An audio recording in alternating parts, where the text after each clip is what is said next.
বন্ধুরা, আপনারা তো মাছের মাথা দিয়ে মুরগি ঘন্ট খেয়েছেন, কখনো মুরগির মাংসের ঘন্ট খেয়েছেন? তো সেই রেসিপি আজকে শেয়ার করে দেবো। আজকে যেভাবে রান্না করব, এটা দিয়ে ভাত, রুটি, পরোটা বেশ জমে যাবে। তো কিভাবে করি আজকের ভিডিওর মাধ্যমে দেখে নিন। আর ভিডিওটি স্কিপ না করে একটা লাইক দিয়ে ভিডিওটির প্রথম থেকে শেষ পর্যন্ত আমার পাশে থাকার অনুরোধ রইল। নমস্কার বন্ধুরা, নিপাস কিচেন অ্যান্ড ব্লগে সবাইকে স্বাগতম। তো আজকে একটা নতুন ভিডিও নিয়ে হাজির হলাম। তো আমার চ্যানেলের নতুন বন্ধু হয়ে থাকলে চ্যানেলটিকে সাবস্ক্রাইব করে আমার পাশে থাকবেন। তো এখানে আমি মুরগির মাংস সব কিছু নিয়ে নিয়েছি, যেমন যে চামড়া, পা, কলিজা, গিলা, মাংস সব কিছুই নিয়ে নিয়েছি। এগুলি দিয়ে আমি মুগ ডাল দিয়ে রান্না করব, যেটা দিয়ে ভাত, রুটি, পরোটা খুব জমে যায়। তো চলুন বন্ধু, রান্নাটা শুরু করে নিই। তো প্রথমে আমি এই মুগ ডালগুলো ভেজে নেব। তো এই যে একটা কড়াই বসিয়ে দিয়েছি, এবার মুগ ডাল দিয়ে দেব। মুগ ডালগুলো ভেজে নেব।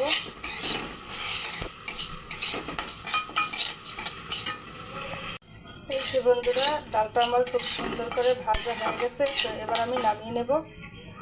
যেহেতু মুরগির মাংস রান্না করব, তার জন্য আমি 2-3টা আলু কেটে নিয়েছি। এবার ভেজে নেব।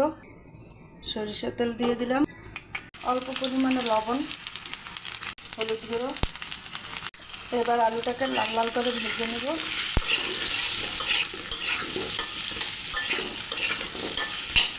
এই যে দেখুন বন্ধুরা, আলুটা আমি লাল লাল করে ভেজে নিয়েছি। এবার তুলে নেব।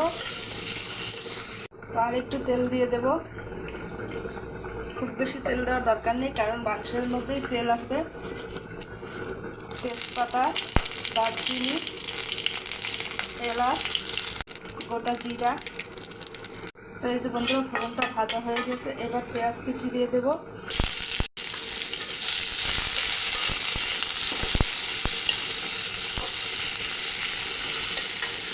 তো এই যে পেঁয়াজটা ভাজা হয়ে গেছে। এবার আমি আদা রসুন বাটা আর জিরা বাটা দিয়ে দেব।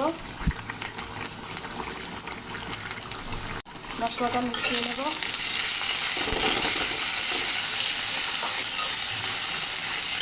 ভাজা হয়ে গেছে। এবার গুঁড়ো মশলা দেব।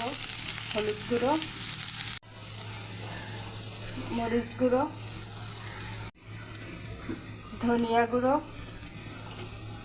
আর কিছুটা জল দিয়ে দেবো।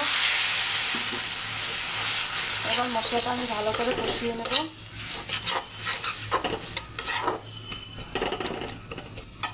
একটু বেশি। এই যে মশলাটা কষানো হয়ে গেছে, এবার মাংস দিয়ে দেব। এবার মিশিয়ে নেব।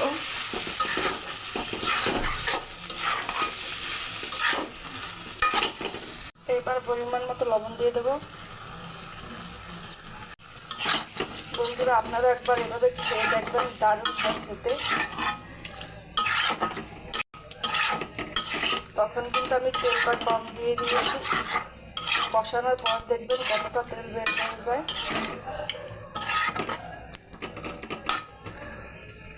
এবার ঢাকনা দিয়ে ঢেকে দেব। এই যে দেখুন বন্ধুরা, কষানোর পর কতটা তেল বের হয়ে গিয়েছে।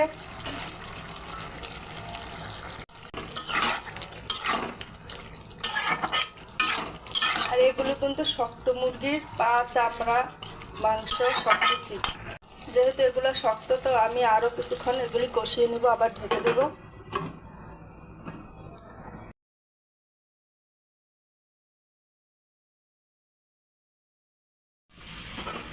এই যে দেখুন বন্ধুরা, কতটা তেল বের হয়ে গিয়েছে আর ভালো করে কষানো হয়েছে।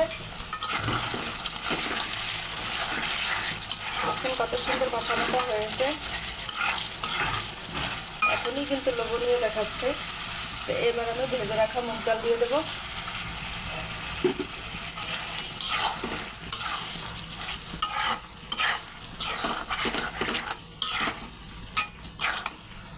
মুগ ডালটা মিশিয়ে নিয়েছি। এবার ভেজে রাখা আলু দিয়ে দেবো।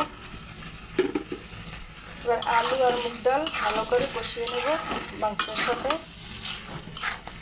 তো বন্ধুরা, কে কোথা থেকে দেখছেন অবশ্যই কমেন্ট করে জানাবেন। আপনারা কমেন্ট করলেই আমি বুঝতে পারবো আমার বন্ধুরা কে কোথা থেকে দেখছে। আপনারা অনেক সুন্দর কমেন্ট করেন, সেগুলি পড়তে আমার ভীষণ ভালো লাগে। তো এইভাবেই আমাকে সাপোর্ট করে যাবেন। যে সকল বন্ধুরা আমার আগের ভিডিওতে কমেন্ট করেছেন তাদেরকে অসংখ্য ধন্যবাদ।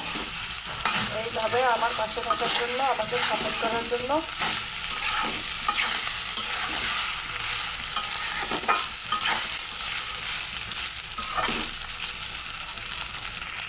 আমি আর একটু ঢাকনা দিয়ে ঢেকে দেব। এই যে দেখুন, খুব সুন্দরভাবে কষানো হয়েছে।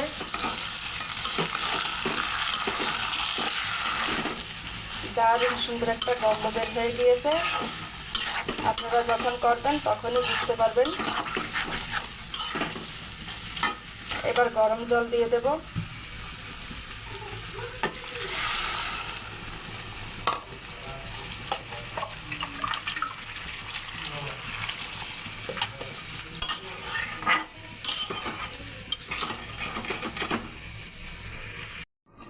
এই যে দেখুন, রান্নাটা প্রায় হয়ে গেছে, সব কিছু সিদ্ধ হয়ে গেছে। আর দেখুন ডালটা কি সুন্দর ফুটে গেছে। তো এবার আমি গরম মশলা গুঁড়ো দিয়ে দেব।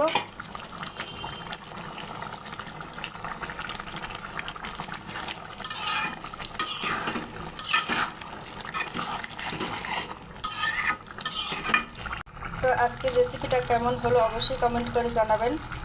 আর আজকের রেসিপিটা আশা করি আমার বন্ধুদের কাছে ভীষণ ভালো লেগেছে। আর ভালো লেগে থাকলে একটা লাইক শেয়ার করে দেবেন। তো রান্নাটা হয়ে গেছে, আমি নামিয়ে নেব। তো ভিডিওটি এতক্ষণ ধৈর্য ধরে দেখার জন্য সকল বন্ধুকে অসংখ্য ধন্যবাদ। আবার একটা নতুন রেসিপি নিয়ে আসছি। ততক্ষণ সবাই ভালো থাকুন, সুস্থ থাকুন।